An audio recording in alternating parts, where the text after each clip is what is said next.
ಎಲ್ಲರಿಗೂ ನಮಸ್ಕಾರ. My food and spirituality ಚಾನಲ್ಗೆ ಸ್ವಾಗತ ಸ್ನೇಹಿತರೆ. ಜೈ ಶ್ರೀ ವಿಠಲ. ಸ್ನೇಹಿತರೆ, ಇವತ್ತು ನಾನು ಒಂದು ಸಾಕ್ಷಾತ್ ವಿಠಲನೇ ಭಕ್ತನ ಮನೆಗೆ ಸೇವಕನಾಗಿ ಹೋಗಿರುವಂಥ ಕಥೆಯನ್ನು ಹೇಳ್ತೀನಿ. ಕತೆ ಅಂದರೆ ಇದು ಕ್ರಿಯೇಟ್ ಮಾಡಿರೋದಲ್ಲ, ಸತ್ಯ ಘಟನೆಗಳು. ಹಾಗಾಗಿ ಸರಿಯಾಗಿ ಕೇಳಿಸ್ಕೊರಿ. ಒಂದು ಸಲ ಮಹಾರಾಷ್ಟ್ರದೊಳಗೆ ತ್ರಿಲೋಚನ ಅನ್ನೋ ಒಬ್ಬ ಭಕ್ತ ಇರ್ತಾನೆ. ಅವರು ಪಂಢರಪುರ ವಿಠಲನ ದೊಡ್ಡ ಭಕ್ತರು, ಪ್ರತಿದಿನ ಸೇವಾ ಮಾಡ್ತಿರ್ತಾರೆ. ಅವರು ಗಂಡ ಹೆಂಡತಿ ಇಬ್ಬರ ವಾಸ ಮಾಡ್ತಿರ್ತಾರೆ. ಅವ್ರಿಗೆ ಮಕ್ಕಳಾಗಿರಲ್ಲ. ಆದರೆ ಭಗವಂತನ ದಯೆಯಿಂದ ಅವ್ರಿಗೆ ಸಿರಿ ಸಂಪತ್ತು ಧನಧಾನ್ಯ ಎಲ್ಲ ಇರುತ್ತೆ ಅವ್ರ ಮನೆಯೊಳಗೆ. ಅವ್ರು ಏನು ವಿಚಾರ ಮಾಡ್ತಾರೆ, ನನ್ನ ಹತ್ರ ಇರುವಂಥ ಧನವನ್ನು ಪಂಢರಪುರ ವಿಠಲನ ದರ್ಶನಕ್ಕೆ ಹೋಗುವಂಥ ಭಕ್ತರಿಗೆ ಊಟಕ್ಕೋಸ್ಕರ ಖರ್ಚು ಮಾಡೋಣ ಅಂತ ವಿಚಾರ ಮಾಡ್ತಾರೆ. ಗಂಡ ಹೆಂಡತಿ ಇಬ್ಬರ ಯಾವುದೂ ಸೇವಕರಿಲ್ದನ ದರ್ಶನಕ್ಕೆ ಹೋಗುವಂಥ ವೈಷ್ಣವರ ಭಕ್ತರಿಗೆ, ಸಾಧು ಸಂತರಿಗೆ ಎಲ್ಲರಿಗೆ ಪ್ರತಿದಿನ ಅಡುಗೆ ಮಾಡಿ ಊಟ ಹಾಕ್ತಿರ್ತಾರೆ. ಅವರು ಬಹಳ ಪ್ರಸಿದ್ಧಿ ಆಗಿಬಿಟ್ಟಿರ್ತಾರೆ. ದಾರಿಯೊಳಗೆ ಯಾರಾದರೂ ಹೊಂಟ್ರೆ ತ್ರಿಲೋಚನ ಮನೆಗೆ ಹೋಗಿ ಊಟಕ್ಕೆ ಹೋಗಿ ದರ್ಶನಕ್ಕೆ ಹೋಗ್ರಿ ಅಂತ. ಪಂಢರಪುರದೊಳಗೆ ಎಷ್ಟು ಜನ ಭಕ್ತರ ದರ್ಶನಕ್ಕೆ ಹೋಗಿರ್ತಾರೆ, ಅಷ್ಟು ಜನ ಭಕ್ತರು ತ್ರಿಲೋಚನ ಮನೆಯೊಳಗೆ ಊಟ ಮಾಡಿ ಹೋಗ್ತಿರ್ತಾರೆ. ಅಷ್ಟು ಫೇಮಸ್ ಆಗಿರ್ತಾರೆ ಅವರು. ಹೀಗಿದ್ದಾಗ ಪ್ರತಿದಿನ ಗಂಡ ಹೆಂಡತಿ ಎಲ್ಲ ಸಾಧು ಸಂತರ ಸೇವಾ ಎಲ್ಲ ಮಾಡ್ಕೊತ ಹಿಂಗೆ ಒಮ್ಮೆ ವೃದ್ಧಾಪ್ಯ ಬರುತ್ತಾ, ವಯಸ್ಸಾಗುತ್ತಾ. ಅಡುಗೆ ಮಾಡುವಾಗ ರೊಟ್ಟಿ ಹೊತ್ತುತ್ತಾ, ಕಿಚಡಿ ಕೆಲವೊಂದು ಸಾರಿ ಸೀದು ಹೋಗುತ್ತಾ. ಹಿಂಗೆ ಅಡುಗೆ ಎಲ್ಲ ಹೊತ್ತಿಸಿದಾಗ ಟೇಸ್ಟ್ ಕಡಿಮೆ ಆಗುತ್ತಾ. ಬಂದಂಥ ಭಕ್ತರು ಊಟ ಮಾಡ್ತಾರೆ ಬಂದು ಖುಷಿಲಿಂದ. ಆದ್ರೆ ಬರ್ತಾ ದರ್ಶನಕ್ಕೆ ಬರುವಂಥ ಭಕ್ತರು ಊಟಕ್ಕೆ ಬರುವಂಥವ್ರು ಕಡಿಮೆ ಆಗಿಬಿಡ್ತಾರೆ. ಯಾಕಂದರೆ ಸ್ವಾದ ಇರೋಂಗಿಲ್ಲ, ಅಡುಗೆ ಎಲ್ಲ ಹೊತ್ತಿರುತ್ತಲ್ಲ. ಹಾಗಾಗಿ ಅವಾಗ ತ್ರಿಲೋಚನೆಗೆ ಚಿಂತೆ ಆಗುತ್ತೆ, ಏನು ಮಾಡೋದು ಈಗ? ಬರುವಂಥ ಭಕ್ತರ ಸಂಖ್ಯೆ ಎಲ್ಲ ಕಡಿಮೆ ಆಯಿತು, ನಮಗೆ ಮಾಡೋಕ್ಕಾಗಲ್ಲ ಅಂತ ವಿಚಾರ ಮಾಡಿ ಒಂದು ದೊಡ್ಡ ಬೋರ್ಡ್ ಹಾಕ್ತಾನೆ. ಯಾರು ಸಾಧು ಸಂತರು ಸೇವಾ ಮಾಡುವಂಥ ಮನೋಭಾವನೆ ಇರುವಂಥ ವ್ಯಕ್ತಿ ಇರಬೇಕು, ಒಳ್ಳೆ ಮನಸ್ಸಿರುವಂಥ ವ್ಯಕ್ತಿ ನನ್ನ ಒಳಗೆ ಬಂದು ನನಗೆ ಕಾಂಟ್ಯಾಕ್ಟ್ ಮಾಡಿರಿ ಅಂತ ಒಂದು ಬೋರ್ಡ್ ಹಾಕಿರ್ತಾರೆ. ಒಳ್ಳೆ ಮನೋಭಾವನೆ ಇರಬೇಕು, ಸೇವಾ ಮಾಡ್ತಿರ್ಬೇಕು, ಮನೆಯೊಳಗೆಲ್ಲ ಕೆಲಸ ಮಾಡಬೇಕು, ಆ ಥರ ಒಬ್ಬರು ಸೇವಕ ಬೇಕು ಅಂತ ಬರೆದು ಹಾಕಿರ್ತಾರೆ. ಆವಾಗ ಒಂದಿನ ಒಂದು 10 ವರ್ಷದ ಹುಡುಗ ಬರ್ತಾನೆ. ಬಂದು ಕರೀತಾರೆ, ಬಾಬೂಜಿ ಅಂತಾರೆ. ಆವಾಗ ಯಾರಪ್ಪ ನೀನು ಅಂತ ಕೇಳ್ತಾರೆ. ನೀವು ಹೊರಗೆ ಬೋರ್ಡ್ ಹಾಕಿರಲ್ಲ, ಸೇವಕ ಬೇಕಂತ, ಸಾಧು ಸಂತರ ಸೇವೆ ಮಾಡೋಕೆ ನಾ ಮಾಡ್ತೀನಿ ಅಂತಾರೆ. ಆವಾಗ ಅಯ್ಯೋ ಪಾಪ, ಇನ್ನೂ ಸಣ್ಣ ಬಾಲಕದಿದ್ದಿ, ನಿನಗೇನು ಕೆಲಸ ಬರುತ್ತಾ ಅಂತಾರೆ. ನಿಮ್ಗೇನು ಬೇಕು ಹೇಳ್ರಿ, ನಾನು ಎಲ್ಲ ಕೆಲಸನೂ ನೀವು ಹೇಳಿದ ಕೆಲಸ ಎಲ್ಲ ಮಾಡ್ತೀನಿ ಅಂತಾರೆ. ಅಂದಾಗ ಅವ್ರದ್ದು ತ್ರಿಲೋಚನ ಅವ್ರ ಹೆಂಡತಿ, ಅಯ್ಯೋ ಪಾಪ ಸಣ್ಣ ಕೂಸು ಇದೇನು ಮಾಡುತ್ತಾ ಅಂದ. ಅಮ್ಮ ನೀವು ಏನು ಬೇಕಾದರೂ ಹೇಳ್ರಿ, ನಾ ಅಡುಗೆ ಮಾಡ್ತೀನಿ, ಕಸ ಗುಡಿಸ್ತೀನಿ, ಪಾತ್ರೆ ತೊಳಿತೀನಿ, ನೆಲ ಒರೆಸ್ತೀನಿ, ಎಲ್ಲ ನಾನೇ ಮಾಡ್ತೀನಿ ಅಂತಾನೆ. ಅಂದ್ಬಿಟ್ಲೆ, ಹೌದಾ, ಯಾವ ಊರು ನಿಂದು? ನಿಮ್ಮ ತಂದೆ ತಾಯಿ ಅಣ್ಣ ತಮ್ಮ ಅಕ್ಕ ತಂಗಿ ಯಾರದಾರ ಅಂದಾಗ, ನನಗೆ ಯಾರೂ ಇಲ್ಲ, ನಾ ತಂದೆ ತಾಯಿ ನೋಡೇ ಇಲ್ಲ, ನನಗೆ ಅಕ್ಕ ತಂಗಿ ಅಣ್ಣ ತಮ್ಮ ಯಾರೂ ಇಲ್ಲ ಅಂದಾಗ, ಮತ್ತು ನೀ ಎಲ್ಲಿರ್ತಿ ಅಂದಾಗ, ನಾನು ಹಿಂಗೆ ಏನು ಹೇಳ್ತಾರೆ, ಭಕ್ತರು ಸಾಧು ಸಂತರ ಸೇವೆ ಮಾಡೋದ ನನ್ನ ಕೆಲಸ ಅಂತಾನೆ. ಹೌದಾ, ಆಯಿತು, ಹಂಗೆ ನಿನ್ನ ಹೆಸರು ಏನಪ್ಪ ಅಂದಾಗ, ನನ್ನ ಹೆಸರು ಅಂತರ್ಯಾಮಿ ಅಂತ ಹೇಳ್ತಾನೆ. ಹೌದಾ, ಆಯ್ತಪ್ಪ ಅಂತರ್ಯಾಮಿ, ನಾನು ಏನೇನು ಕೆಲಸ ಮಾಡಬೇಕಂತ ನಾ ಹೇಳ್ತೀನಿ ನೋಡು. ಪ್ರತಿದಿನ ಸಾಧರು ಸಂತರು ವೈಷ್ಣವರು ಪಂಢರಪುರ ವಿಠಲನ ದರ್ಶನಕ್ಕೆ ಹೋಗುವಂಥವ್ರು ಎಲ್ಲರೂ ಊಟಕ್ಕೆ ಬರ್ತಾರೆ. ಅವರಿಗೆ ಪೂರಿ ಸಾಗು ಕಿಚಡಿ ಪ್ರತಿಯೊಂದು ಮಾಡಬೇಕು, ಪಾಯಸ, ಈ ಥರದ ಅಡುಗೆ ಎಲ್ಲ ಮಾಡಬೇಕು ನೀನು ಪ್ರತಿದಿನ ಹೋಗುವಂಥ ಬರೋರಿಗೆಲ್ಲ ಭಕ್ತರಿಗೆ. ಆಮೇಲೆ ಪಾತ್ರೆಗಳನ್ನು ತೊಳೆಯೋದು ಎಲ್ಲ ನಿಂದ ಕೆಲಸ. ಊಟಕ್ಕೆ ಬೇಕಾದಂಥ ಬಾಳೆ ಎಲೆ ಕಟ್ ಮಾಡ್ಕೊಂಬರೋದು, ಅಡುಗೆಗೆ ಬೇಕಾದಂಥ ತರಕಾರಿ ದಿನಸಿ ಸಾಮಾನು ಎಲ್ಲ ನೀನೇ ತರಬೇಕು ಅಂತ ಹೇಳ್ತಾರೆ. ಅವಾಗ ಆಯ್ತು ಬಾಬೂಜಿ, ನಾನೆಲ್ಲ ಮಾಡ್ತೀನಿ ಅಂದಾಗ, ಆಯ್ತಪ್ಪ ನಾಳೆಲಿಂದ ನೀನು ಕೆಲಸ ಶುರು ಮಾಡ್ಕೊ ಅಂತಾರೆ. ಅವಾಗ ನಂದು ಒಂದು ಕಂಡೀಷನ್ ಐತೆ ಕೇಳ್ರಿ ಅಂತ ಹೇಳ್ತಾನೆ. ಆಯ್ತಪ್ಪ ನಿಂದೇನು ಅಂತ, ಇಡೀ ದಿನ ನಿಮ್ಮ ಮನೆಗೆ ಬರುವಂಥ ಸಾಧು ಸಂತರಿಗೆ ಎಲ್ಲರಿಗೆ ಅಡುಗೆ ನಾನೇ ಮಾಡಿ ಹಾಕ್ತೀನಿ, ಆದ್ರೆ ನನಗೆ ಮಾತ್ರ ನೀವು ಮಾಡಿ ಹಾಕಬೇಕು ಅಮ್ಮ ಅಂತ ಹೇಳ್ತಾರೆ ಅಮ್ಮಗೆ. ಅದಕ್ಕೆ ಅಮ್ಮ, ಅಯ್ಯೋ ಅದೇಂತ ದೊಡ್ಡದು, ಅರ್ಧ ಗೇಣು ಹೊಟ್ಟೆ ಇರೋಂಥ ನೀನು ಸಣ್ಣ ಕೂಸು, 2 ಬೇಡ 4 ಚಪಾತಿ ಪೂರಿ ಮಾಡಿದರೆ ಮುಗಿದೋಗುತ್ತಪ್ಪ, ನಾ ಮಾಡ್ತೀನಿ ಅಂತ ಅಂದ್ಬಿಟ್ಲೆ ಹೇಳ್ತಾರೆ. ಅಷ್ಟೇ ಅಲ್ಲ, ಎಷ್ಟು ತಿಂತಾನ ಅನ್ನೋಂಗಿಲ್ಲ ಅಂತಾರೆ.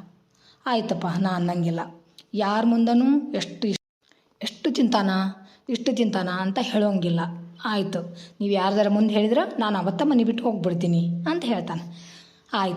ಆಯ್ತಪ್ಪ, ನಾವು ಯಾರ ಮುಂದೆ ಹೇಳೋಂಗಿಲ್ಲ, ನಮಗೇನು ಕೊರತೆ ತೆಗಿತಿ, ನೀ ಎಷ್ಟು ಬೇಕಾದರೂ ತಿನ್ನು, ನಮಗೇನು ಕೊರತೆ ಇಲ್ಲ ಅಂತಾರೆ. ಆಯಿತು ಸರಿ, ಮಾರನೇ ದಿನ ಕೆಲಸ ಬೆಳಗ್ಗೆ ಎದ್ದು ಗುಟ್ಲೆ ಮಾಡಿದ್ರಾಯ್ತು ಅಂತ ಸರಿ ಆಯಿತು.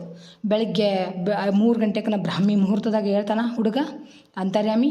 ಎದ್ದು ಮನೆಯೆಲ್ಲ ಕಸ ಗುಡಿಸಿ ತರಕಾರಿ ಹೆಚ್ಚಿಕೊಂಡು ಪುರಿ ಮಾಡಿ ಸಾಗು ಮಾಡಿ ಪಾಯಸ ಕಿಚಡಿ ಪ್ರತಿಯೊಂದು ಎಲ್ಲ ತಯಾರು ಮಾಡಿ ಬಾಳೆಯಲ್ಲಿ ಎಲ್ಲ ತಯಾರು ಮಾಡ್ತಾರೆ.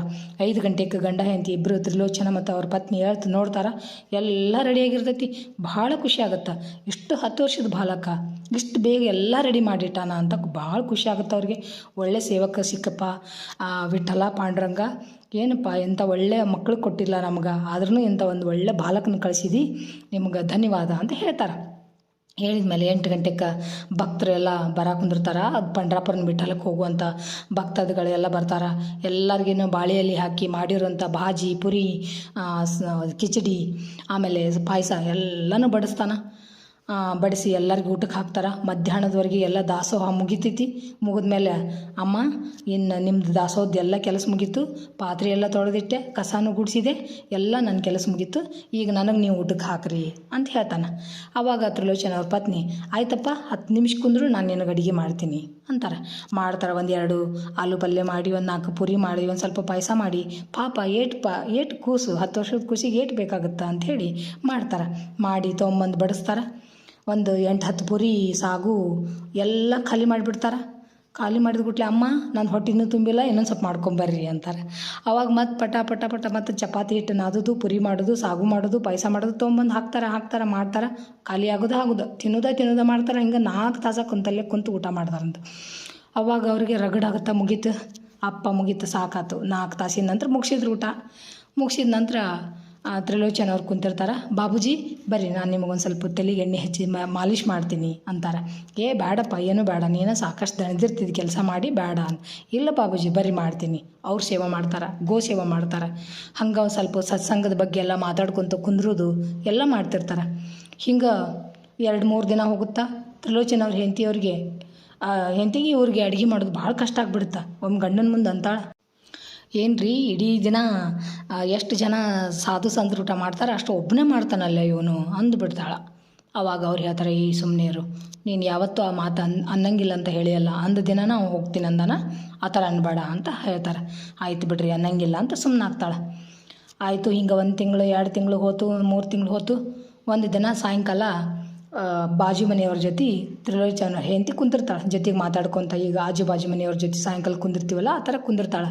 ಅವಾಗ ಏನು ಈಗೀಗ ನಿಮ್ಮ ಮನೆಯೊಳಗೆ ಯಾರೋ ಹುಡುಗ ಬಂದಾನ, ಎಷ್ಟು ಚಲೋ ಸೇವೆ ಮಾಡ್ತಾನೆ, ಎಷ್ಟು ಕೆಲಸ ಮಾಡ್ತಾನೆ ಅಂತ ಹೇಳ್ತಾಳೆ ಬಾಜು ಮನೆ ಅಕ್ಕಿ. ಹೌದು, ಎಲ್ಲ ಮಾಡ್ತಾನೆ ಹುಡುಗ, ಭಾಳ ಚಲೋ ಅದಾನ ಅಂತರ್ಯಾಮಿ ಅಂತ ಹೇಳ್ತಾಳೆ. ಏನು ತ್ರಿಲೋಚನ ಅವ್ರರ ಎಷ್ಟು ಚಲೋ ಗುಂಡಾಗಿ ದಪ್ಪಗೆ ಎಷ್ಟು ಚಲೋ ಆಗ್ಯಾರ, ನೀನು ಯಾಕೆ ಈ ಥರ ಸ್ವರ್ಗಿದಿ, ಇಷ್ಟೆಲ್ಲ ಚಲೋ ಕೆಲಸ ಮಾಡೋ ಸೇವಾಕ್ ಸಿಕ್ರು ಅಂತ ಕೇಳ್ತಾರೆ. ಅದನ್ನೇನು ಕತೆ ಕೇಳ್ತಿದ್ದಿ, ಅವರೆಲ್ಲನೂ ಮುಂಜಾನೆಯಿಂದ ಸಂಜೆ ಮಟ್ಟ ಎಲ್ಲ ಚಲೋ ಮಾಡಿ ಕೊಡ್ತಾನೆ, ತಿಂತಾರೆ. ನಾನು ಯಾಕೆ ಸ್ವರ್ಗಿನಂದ್ರೆ ಇಡೀ ದಿನ ಭಕ್ತರು ಬರುವಂಥ ಭಕ್ತರು ಎಷ್ಟು ಊಟ ಮಾಡ್ತಾರೆ ಅಷ್ಟು ಊಟ ಅಂತರ್ಯಾಮಿ ಹುಡುಗನ ಉಣ್ತಾನೆ.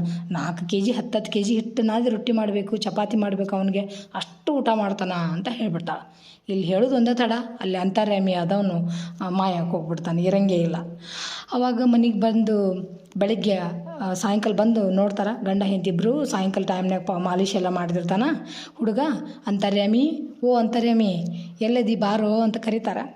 ಅಂತರ್ಯಾಮಿ ಬರೋದೇ ಇಲ್ಲ. ಆವಾಗ ಹುಡುಕ್ಯಾಡ್ತಾರೆ, ಮನೆಯೊಳಗೆಲ್ಲ ಹುಡುಕ್ಯಾಡ್ತಾರೆ, ಅಡುಗೆ ಮನೆಯಾಗ ಹುಡುಕ್ಯಾಡ್ತಾರೆ, ಸಿಗಂಗಿಲ್ಲ. ಮಾರ್ಕೆಟ್ನಾಗ ಹುಡುಕ್ಯಾಡ್ತಾರೆ, ತರಕಾರಿ ಮಾರ್ಕೆಟ್ನಾಗ ಇಡೀ ಪಂಡ್ರಾಪುರನ ಹುಡುಕ್ಯಾಡಿದ್ರು ಎಲ್ಲಿ ಸಿಗಲ್ಲ. ಮನೆಗೆ ಬಂದು ಕೇಳ್ತಾನ, ನೀ ಏನಾರು ಅಂದೆನು, ಎಷ್ಟು ಊಟ ಮಾಡ್ತೀಪ್ಪ ಅಂತಾನೆ. ಅಂದ್ಕೊಟ್ಲೆ ಹೆಂಡತಿ, ಇಲ್ಲ ನಾನೇನು ಅಂದಿಲ್ಲ ಅಂತಾಳೆ. ಅವಾಗ ಯಾರ್ದಾರ ಮುಂದೆ ಅಂದೇನು ಅಂತ ಕೇಳ್ತಾನೆ. ಅವಾಗ ಹೌದ್ರಿ, ಬಾಜು ಮನೆಯವ್ರ ಜೊತೆ ಕುಂತಿದ್ದೆ, ಹಂಗೆ ಮಾತಾಡ್ಕೊತ ಬಾಯಿ ತಪ್ಪ ಬಂತು ಅಂದ್ಬಿಟ್ಟೆ. ಹೊಟ್ಟೆ ಏನು ಬಾವಿ ಕೆರಿ ಇದ್ದಂಗೆ ಐತಿ ಅವ್ನ ಹೊಟ್ಟೆ ಅಂದ್ಬಿಟ್ಟೆ ಅಂತ, ಅದಕ್ಕೆ ಹೋಗ್ಯಾನ ಅಂಥೇಳಿ ಭಾಳ ಬೇಜಾರು ಮಾಡಿಕೊಂಡು ಸಾಕ್ಷಾತ್ ಪಂಡ್ರಾಪುರ ವಿಠಲನ ಕಡೆ ಹೋಗ್ತಾರೆ. ವಿಠಲನ ದೇವಸ್ಥಾನಕ್ಕೆ ಹೋಗಿ ಬಿದ್ದು ಕುಂತು ಬಿಡ್ತಾರೆ ದೇವಸ್ಥಾನದಾಗ ವಿಠಲನ ಮುಂದೆ. ಪರಮಾತ್ಮ, ನೀವು ನನಗೆ ಮಕ್ಕಳಿಲ್ಲ, ಪುತ್ರ ಸಂತಾನ ಇಲ್ಲ, ಆದ್ರೂ ನಾನು ಯಾವತ್ತೂ ಬೇಜಾರು ಮಾಡ್ಕೊಂಡಿಲ್ಲ. ಸಾಧು ಸಂತರ ಸೇವಾ ಮಾಡ್ಕೊತ ನಿನ್ನ ಸೇವಾ ಮಾಡ್ಕೊತ ನಾನು ಖುಷಿಯಾಗಿದ್ದೆ. ಅಪರೂಪಕ್ಕೆ ಅಂತರ್ಯಾಮಿ ಅನ್ನೋ ಬಾಲಕ್ ಬಂದಿದ್ದಕ್ಕೆ ಭಾಳ ಖುಷಿಯಾಗಿದ್ವಿ. ಇವತ್ತು ಅವ ಮನೆ ಬಿಟ್ಟು ಹೋಗ್ಯಾನ, ಅವ ಎಲ್ಲರೇ ಇರಲಿ, ನೀ ನಮ್ಮ ಮನೆಗೆ ಬರೋದು ಬೇಡ, ನನ್ನ ಮಕ್ಕಳು ಬೇಡ, ಏನೂ ಬೇಡ, ಆದ್ರೆ ಅಂತರ್ಯಾಮಿ ನಮಗೆ ಮನೆಗೆ ವಾಪಸ್ ಬರೋಂಗೆ ಮಾಡು ಅಂತ ಬಿದ್ದು ಕುಂದಿರ್ತಾರೆ. ಅವ ಮನೆಗೆ ಬರೋವರೆಗೂ ನಾವು ನಿನ್ನ ಪಾದನ ಬಿಡಂಗಿಲ್ಲ ಅಂತ ಗಂಡ ಹೆಂಡತಿ ಇಬ್ಬರು ಅವನು ವಿಠ್ಠಲನ ಪಾದ ಹಿಡ್ಕೊಂಡು ಅಳ ಕುಂತು ಬಿಡ್ತಾರೆ. ಆವಾಗ ಒಂದು ಧ್ವನಿ ಬರುತ್ತೆ, ಬಾಬೂಜಿ ಬಾಬೂಜಿ ಅಂತ. ಅಂತರ್ಯಾಮಿ ಧ್ವನಿ ಕೇಳಿ ತ್ರಿಲೋಚನಿಗೆ ಭಾಳ ಖುಷಿ ಆಗುತ್ತೆ. ಅಂತರ್ಯಾಮಿ ಬಂದೇನೋ ಅಂತ ಹೊಳ್ಳಿ ನೋಡ್ತಾರೆ, ಹಿಂದೆ ಯಾರೂ ಇರಲ್ಲ. ಅವಾಗ ಮುಂದ್ಲಿಂದ ಧ್ವನಿ ಬರುತ್ತೆ, ಅಲ್ಲೇನು ನೋಡ್ತಿ ತ್ರಿಲೋಚನ, ಇಲ್ಲಿ ನೋಡು ಅಂತಂದು ಹೇಳ್ತಾರೆ. ಅವಾಗ ಮುಂದೆ ನೋಡಿದಾಗ ಸಾಕ್ಷಾತ್ ವಿಠ್ಠಲನ ಅಂತರ್ಯಾಮಿಗೆ ಅವ್ರ ಮನೆ ಕೆಲ್ಸಕ್ಕೆ ಸೇರ್ಕೊಂಡಿರ್ತಾನೆ.